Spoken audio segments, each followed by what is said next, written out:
नमस्कार दोस्तों, मैं हूं आचार्य गोपाल कृष्ण और स्वागत है आपका हमारे YouTube चैनल ज्योतिर्वाणी पर। और जैसा कि आपको पता है कि रोज कोई ना कोई विशेष टॉपिक हम लेकर के आते हैं ज्योतिष में और उस पे चर्चा होती है। तो दोस्तों, अभी हम लोग चर्चा कर रहे हैं ज्योतिष में बहुत ही विशेष विषय पर, और वो है पंच महापुरुष योग। और आज हम चर्चा करेंगे पंच महापुरुषों में से एक भद्र नाम के राजयोग पर। भद्र योग पर चर्चा होगी दोस्तों।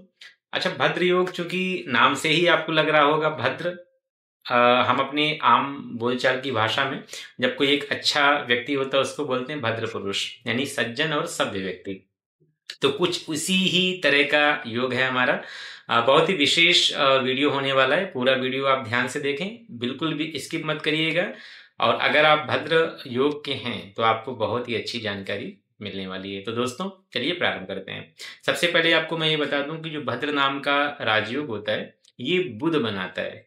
बुध जो कि व्यवहार, व्यापार और वाणी का कारक माना जाता है। ससिजश्च वाणी ऐसा कहा जाता है। तो दोस्तों, जब भद्र राजयोग बनता है अर्थात बुध जब किसी भी कुंडली में लग्न पे चौथे भाव में, सप्तम भाव में या फिर दसम भाव में, यानी किसी भी केंद्र भाव में, चूंकि कुंडली में 4 केंद्र होते हैं, प्रथम, चतुर्थ, सप्तम और दसम। तो केंद्र भाव में अगर मजबूत स्थिति में रहेगा अपनी स्वराशि पर या उच्च की राशि पर। तो दोस्तों, बुध की स्वराशि होती मिथुन और कन्या और उच्च की राशि होती कन्या। तो ऐसे में 2 ही राशियां हुई, मिथुन और कन्या राशि का बुध होना चाहिए, पहली कंडीशन ये है। और इन 4 स्थानों पर होना चाहिए। पहला यानी प्रथम भाव लग्न हमारा, चतुर्थ, सप्तम और दसम भाव।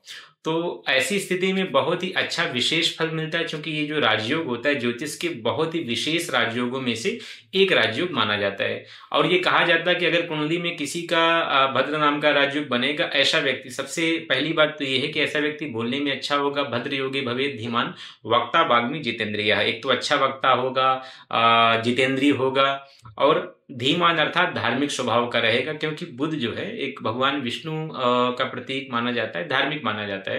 और सबसे अच्छी बात है कि बुध व्यक्ति को दीर्घजीवी बनाता है, क्योंकि हमारी जो नसें होती हैं और जो नाड़ियां होती हैं इनको बुध रिप्रेजेंट करता है। साथ में हमारी जो त्वचा की कांति होती है, जो स्किन होती है, इसको बुध दर्शाता है। तो बुध अगर अच्छी स्थिति में होगा, भद्र योग बनाएगा, तो आपको दीर्घजीवी भी बनाएगा। अब हम चर्चा करेंगे एक एक भावों की, अर्थात प्रथम भाव में बुध है तो क्या फल देगा, चतुर्थ, सप्तम और दसम भाव में अगर भद्र नाम का राजयोग बन रहा है तो हमें कौन सा फल मिलेगा। तो एक एक करके वीडियो एक एक करके हम लेते हैं। सबसे पहले बात करेंगे लग्न पर बनने वाली भद्र योग की। लग्न पर दोस्तों भद्र योग तब बनेगा जब मिथुन या कन्या लग्न होगी और वहां लग्न पर बुध बैठा हो। कंडीशन एक ये है कि बुध वहां पर वीक ना हो। वीक का मतलब किसी पाप ग्रह का साथ ना हो और सूर्य के क्लोज ना हो, यानी अस्त ना हो, अच्छी स्थिति में बुध हो। ऐसे में जब भद्र नाम का राजयोग बनेगा, व्यक्ति एक तो बोलने में बहुत अच्छा रहेगा, वाक कौशल अच्छा होगा, विनोदी स्वभाव का होगा, बातचीत में उसके हास्य व्यंग का पुट होगा। जैसे कुछ लोग होते हैं ना, तार्किक होते हैं, हर बात को बहुत ही हल्के तरीके से बहुत अच्छे से रखते हैं, तो ऐसे लोग काफी अच्छे माने जाते हैं। सभा चतुर कहा जाता है इन्हें, कि किसी भी सभा में पहुंच जाए तो इनके साथ पाके लोग खुश हो जाते हैं, चलो बहुत अच्छे हैं, बड़ा अच्छा समय कटेगा। तो बुध काफी अच्छा, बोलने में अच्छा बनाएगा, सामाजिक स्तर को अच्छा रहेगा, रखेगा, व्यवहार कुशलता देगा। और लेखन, साहित्य या फिर कोई ऐसी क्रिएटिविटी, जैसे कोई भी स्किल्स हो, उनको बुध दर्शाता है। बुध और शुक्र मिल जाते हैं तो बहुत ही अच्छी स्थिति होती। नहीं तो बुध अगर शुभ स्थिति में है तो व्यक्ति को एक आर्टिस्ट बना देता है, यानी कि उसके अंदर या तो रचनात्मकता बहुत अच्छी होगी, एक अच्छा लेखक होगा, वक्ता होगा, कवि होगा, ये स्थितियां बुध बनाता है। विद्यावान बनाएगा, शिक्षा को बुध दर्शाता है। तो अगर पहले स्थान पे बुध है अच्छी स्थिति में तो बहुत अच्छा भद्र नाम का राजयोग बनता है। और अगर चौथे स्थान पे बात करें, चौथे स्थान पे अगर आपका बुध रहेगा और मिथुन और कन्या लग्न में, कन्या राशि में से कोई एक हो, चौथे स्थान पर भद्र नाम का जब राजयोग बनेगा, ऐसी स्थिति में बुध आपको एक तो माता का सुख अच्छा देगा, मातृ सुख मिलेगा, जमीन का सुख मिलेगा, भूमि वाहन का सुख मिलेगा। साथ में आपके घर परिवार में लोग पढ़े लिखे होंगे, शिक्षित परिवार आपको मिलेगा, शिक्षित परिवार में आपका जन्म हुआ रहेगा, अड़ोसी पड़ोसी भी अच्छे होंगे। और चौथे स्थान पर बुध रहेगा, आपको विद्यावान बनाएगा और आप शिक्षा के माध्यम से ही जीवन में आगे बढ़ने वाले रहेंगे। अगर आपकी कुंडली में 7वें भाव में भद्र नाम का राजयोग बन रहा है, सप्तम भाव में बुध आपका है और मिथुन या कन्या राशि पर है। ऐसी स्थिति में एक तो आपकी जो पत्नी रहेगी विवेकशील रहेगी, अच्छी शादी होगी, आपकी जो मैरिड लाइफ है वो बहुत अच्छी होगी।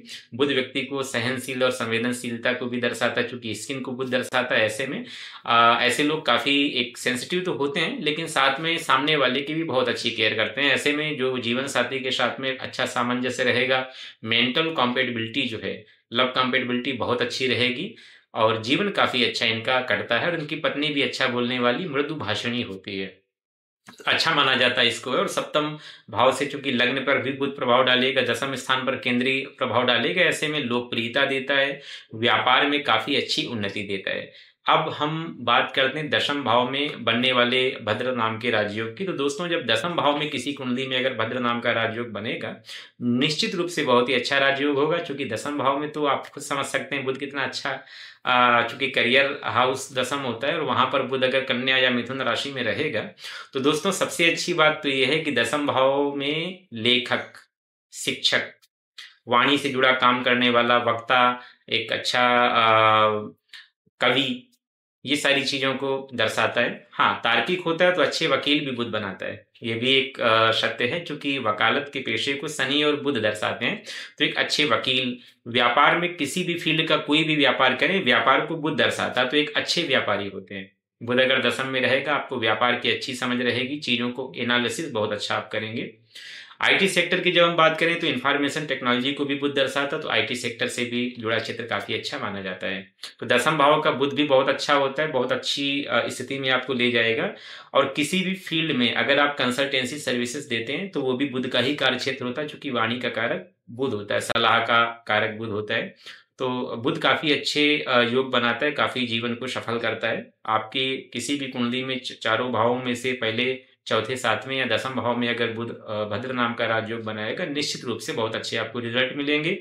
और बुध को अच्छा करने के लिए कि बुध आपकी कुंडली में और मजबूत हो, बुधवार को आप भगवान गणेश की आराधना करें, गाय को हरा चारा खिलाएं। ऐसे आर्थिक रूप से कमजोर विद्यार्थी जिनके पास आर्थिक थोड़ा सा कमजोरी हो, पैसा इतना ना हो, तो उन विद्यार्थियों के लिए जो पढ़ना चाहते हैं, आप कोई स्टेशनरी से जुड़ी चीजें गिफ्ट कर दें, बुक्स दान कर दें, उनके स्कूल बैग्स का प्रबंध कर दें, या उनकी एजुकेशन के लिए जो चीज़ें हैं, या उनकी पढ़ाई का खर्च है, या उनको निःशुल्क पढ़ा दें। ये कोई भी आप काम करेंगे, आपका बुध बहुत अच्छा होगा। साथ में जो किन्नर हैं, थर्ड जेंडर हैं, इनकी अगर कुछ आप इनके लिए अच्छा करते हैं, हमारे किन्नर समाज के लिए, तो उससे भी आपका बुध बहुत अच्छा होता है। तो दोस्तों, छोटे छोटे उपाय करके आप अपने बुध को अच्छा कर सकते हैं। तो ये था भद्र नाम के राजयोग पर संक्षिप्त एक विश्लेषण। दोस्तों, वीडियो कैसा लगा जरूर बताएं। अगर आप भद्र नाम के योग में आपका जन्म हुआ है, भद्र योग आपकी कुंडली में बन रहा है, तो आप जरूर कमेंट बॉक्स में लिख भेजें, तो आपके प्रश्नों का भी यथासंभव आपको आंसर मिलेगा। कुछ विशेष जानकारी चाहते हैं तो हमारी वेबसाइट ज्योतिर्वाणी.com पर विजिट करें। बाकी और भी अच्छे अच्छे वीडियो आते रहेंगे, आप जुड़े रहिए हमारे साथ में। और जो नए लोग हैं वो चैनल को सब्सक्राइब जरूर कर दें। तो दोस्तों, मिलते हैं किसी और वीडियो में, तब तक के लिए नमस्कार, धन्यवाद।